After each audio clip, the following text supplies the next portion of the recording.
and welcome back to another Christmas gluten-free, lactose-free and yeast-free drink making video. How are we doing today? Today I'm going to be showing you my recipe for a Santa hot chocolate. So, you will be needing the following equipment: a measuring jug, some measuring spoons, some scales, a saucepan, a wooden spoon or a spatula, a serving ladle, and a couple of mugs to put your hot chocolate in once it's finished, or today personally I'm using a Christmas themed teapot.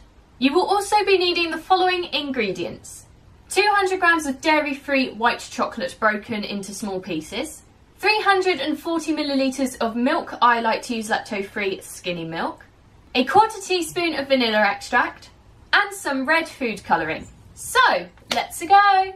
First things first, measure out and prepare all of your ingredients so that they're completely ready for you to use. So now that we've done all that nasty prep work, it is now time to begin actually making our hot chocolate. So for this we will be needing our saucepan, our spatula and all of our ingredients. So the first thing I'm going to do is add all of my chocolate to my saucepan, followed by my milk,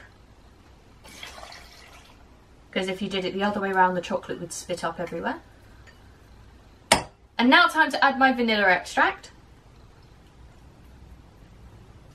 So now that that lot is in there, I'm going to turn on my hob and set it to a simmer. And I'm just going to constantly stir this lot together so the chocolate doesn't catch on the bottom. And once it's all started to melt together, I'm then going to add in my red food colouring. So now that this is all started to melt together, I'm going to open my red food colouring, and you're basically going to want to add as much as you want until it has reached your desired colour. Start with that.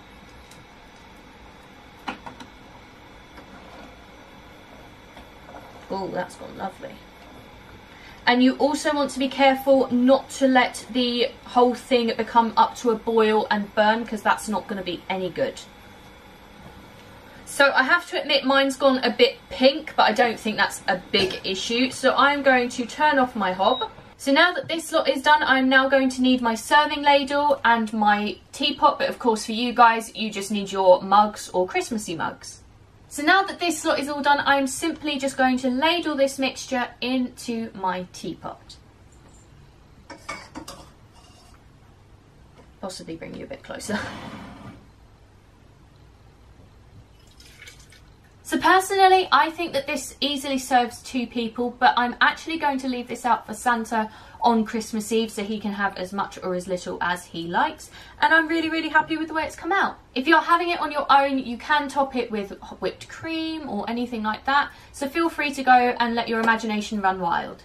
And that is it. I hope you have enjoyed this video. Don't forget to check out all the links in the description, as I love them all and wouldn't put them there if I didn't, including the recipe for this lovely hot chocolate and the links to all of the equipment you will need for this recipe. Let me know in the comments below of anything else you'd like to see me make, gluten, lactose or yeast free, as I do them all.